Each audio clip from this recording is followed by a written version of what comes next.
पतरस जो है वो रात भर उसी हिस्से में जाल डालकर मछलियां पकड़ने की कोशिश करता रहा, लेकिन उसे वहाँ मछलियां नहीं मिली। लेकिन मसीह खुदावंद ने फिर उसे उसी हिस्से में जाल डालने के लिए कहा, तो फिर वहाँ से मछलियां आ गईं। ये क्या हुआ है?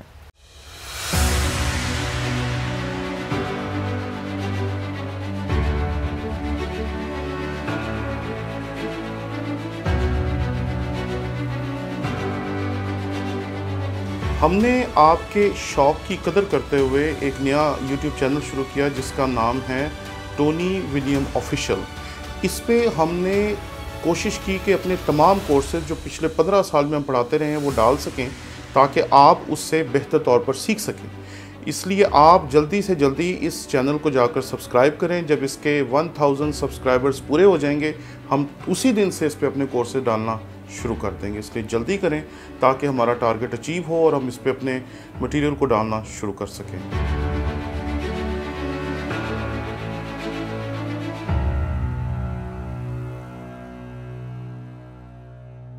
मसीह यीशु के अज़ीम और जलील नाम में आपकी सलामती हो। मेरा नाम पादरी प्रोफेसर टोनी विलियम है। हमारे YouTube के घराने के एक साहब हैं जिनका नाम है शामीर।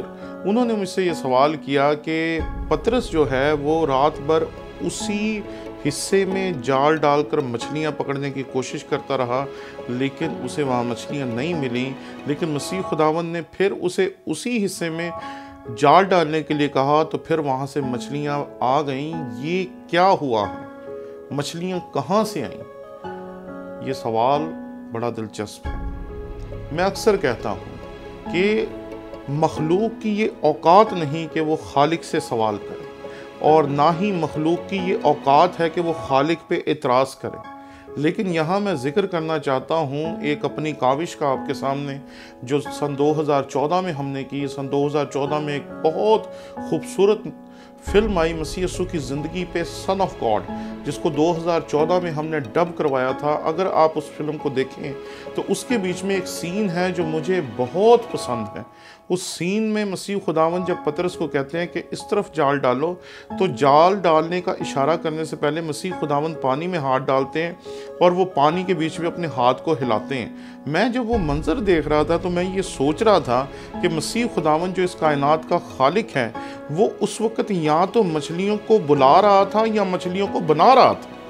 तो जब हम उस मंज़र को देखते हैं तो फिर हमें पता चलता है कि मसीह खुदावंद ने तब यहाँ मछलियों को हुक्म दिया होगा कि वो वहाँ आ जाएं, या उसने सचमुच वहाँ पर मछलियाँ तख्लीक कर दी होंगी, क्योंकि वो खालिक है और खालिक कभी भी कुछ भी तख्लीक कर सकता है।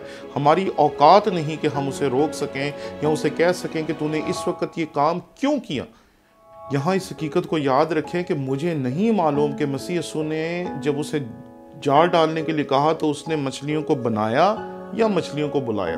दोनों ही काम हो सकते हैं, लेकिन उसने अपनी कुदरत को जो जाहिर करना था उस शख्स पे जो उसके साथ था, जिसने उसके साथ हमेशा रहना था, अपनी जान तक उसने मसीह की खातिर कुर्बान करनी थी।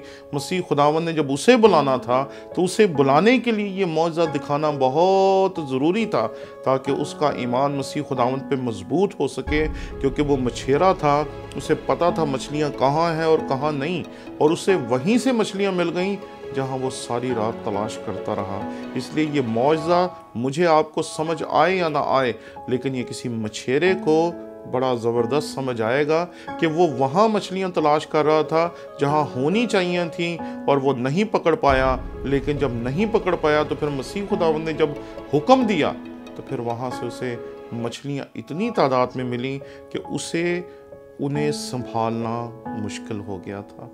इसलिए ये मौजज़ा जो है हमारे सामने ज़ाहिर करता है कि खुदा जब किसी को अपनी खिदमत के लिए बुलाता है तो वो उसके लिए बड़े बड़े काम करता है, और उसका ईमान इतना मजबूत कर देता है कि दुनिया उससे उसका जिस्म छीन सकती है, लेकिन उससे मसीह खुदावंद को छीन नहीं सकती। आमीन।